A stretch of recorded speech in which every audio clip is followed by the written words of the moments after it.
Hello मेरे प्यारे student, good morning. Welcome to A to Z teaching classes. तो आज का जो हमारा सेशन है वो है फिजिक्स का, जो कि मोस्ट इम्पॉर्टेंट टॉपिक है वो है समांतर प्लेट संधारित्र, जो कि 100% एग्जाम में आएगा। चलिए इसको शुरू करते हैं। पहले इसका हम लोग डायग्राम बना लेते हैं समांतर प्लेट संधारित्र का।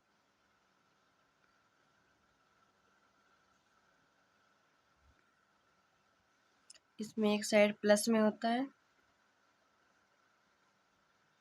एक साइड माइनस में।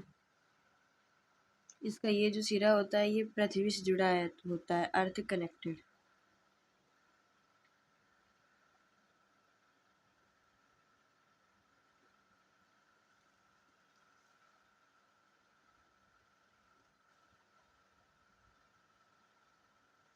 ये जो दूरी होती है हमारी, ये प्लेटों के बीच की दूरी होती है। अब देखिए, अगर हम इस वाले पेड़ के कारण यहाँ पर वैद्युत क्षेत्र देखते हैं तो इसकी जो वैद्युत क्षेत्र की दिशा होगी ये इस साइड की होगी। इसको मान लेते हैं E1। अब इस वाली प्लेट के कारण देखते हैं वैद्युत क्षेत्र की, तो ये अंदर की ओर होगी।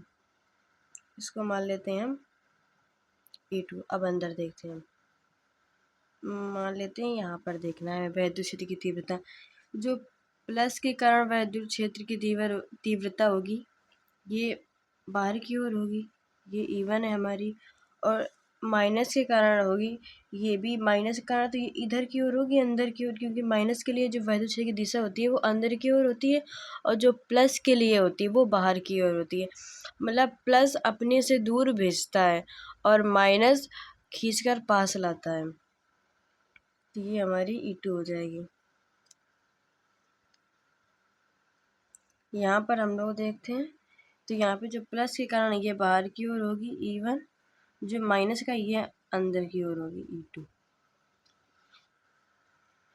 अब मान लेते हैं ये P बिंदु है, P1, ये हमारी P2 बिंदु है और ये हमारी P3। अब हम P पर देखते हैं वैद्युत क्षेत्र की तीव्रता।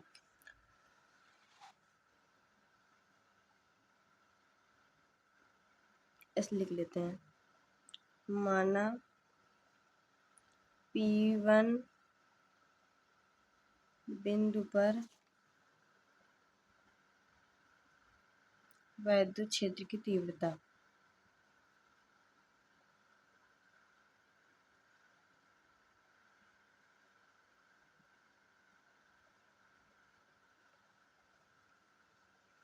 P1 पर देखते हैं, P1 बराबर, अब देखिए इन दोनों की दिशा चेंज है तो जो है ये एक दूसरे के विपरीत है, तो माइनस चिन्ह है, यानी कि E1 माइनस E2। अब एक फार्मूला होता है E बराबर सिग्मा अपॉन 2 एप्सिलॉन नॉट। तो यहाँ पर ये वैल्यू रख लेंगे, यानी कि मान लें E1 की जगह रख दें और E2 की जगह। तो P1 बराबर sigma upon 2 epsilon not plus sigma upon 2 epsilon minus होगा, ये कट जाएगा तो P1 बराबर आ जाएगा 0। मतलब यहाँ पर जो एक दूसरे के विपरीत है, यहाँ पर हमारी जो वैद्युत क्षेत्र की तीव्रता होगी P1 बिंदु पर 0 होगी, यहाँ पर भी 0 होगी। अब बचा ये P2,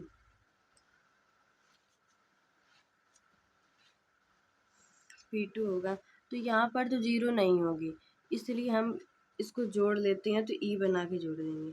E बराबर E1 प्लस E2,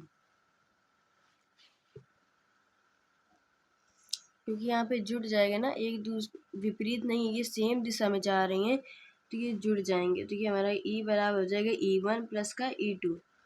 हम ये P2 हमने माना है और अगर हम चाहें तो हम E भी लिख सकते हैं, उसमें कोई दिक्कत नहीं है। यही वाला फार्मूला रख देंगे same, sigma upon 2 epsilon not, यही फार्मूला रखेंगे। E बराबर sigma upon 2 epsilon not plus sigma upon 2 epsilon not. Decide करते हैं,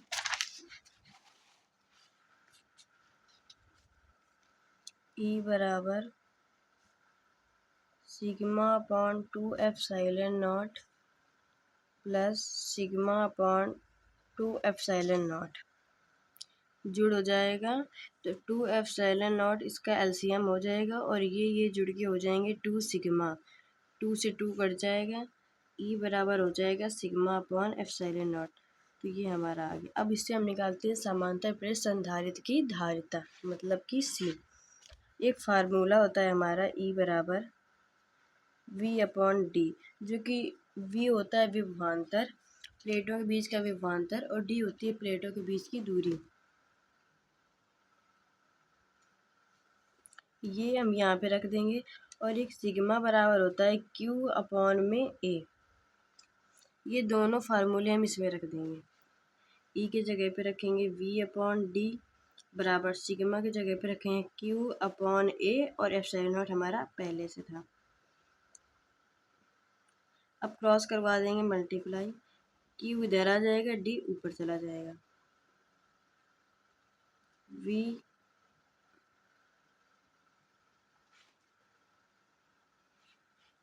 करते हैं, ये हो जाएगा हमारा वी अपॉन में क्यू बराबर डी अपॉन में ए एप्सिलॉन नॉट।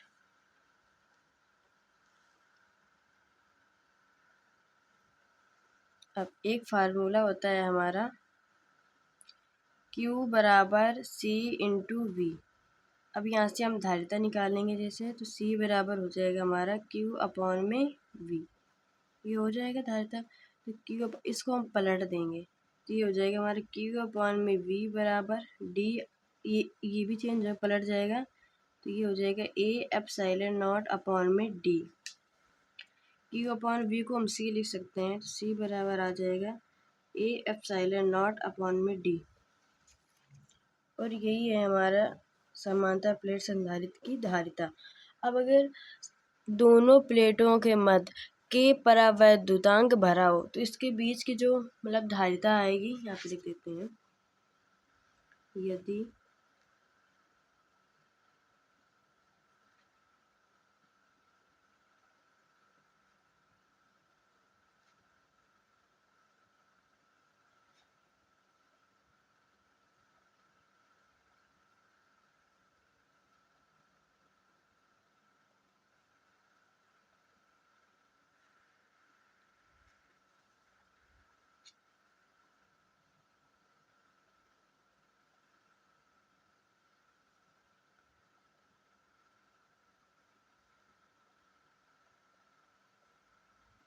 ये हमारा 1 नंबर क्वेश्चन विकल्प में भी आ सकता है। यदि दोनों प्लेटों के मध्य के परावैद्युतांक भरा हो तो प्लेटों की मध्य धारिता, तो वो हमारी धारिता C बराबर A और K एप्सिलॉन नॉट अपॉन में D। और जो हमारी C होती है ये दूरी के व्युत्क्रमानुपाती होती है, मतलब कि समांतर प्लेट जो धारिता है, अगर हम दूरी को बढ़ाएंगे तो उसकी धारिता घटेगी। और जो हमारे सी होती है वो अपने क्षेत्रफल के अनुक्रमानुपाती होती है, यानी कि क्षेत्रफल को बढ़ाने पर धारिता बढ़ती है। अगर हम दोनों प्लेटों के मध्य के परावैद्युतांक भर दें तो उसकी जो धारिता होती है वो k गुना बढ़ जाती है। तो ये भी मतलब ये जो टॉपिक है बहुत ज़्यादा इम्पोर्टेंट है, एग्ज़ाम में आने के लिए बहुत बहुत ज़्यादा चांस हैं, 100% एग्ज़ाम में आएगा। अगर आप लोगों को वीडियो अच्छा लगे तो लाइक करें, कमेंट में बताएं कि वीडियो कैसा था, और चैनल को सब्सक्राइब करें। Thank you.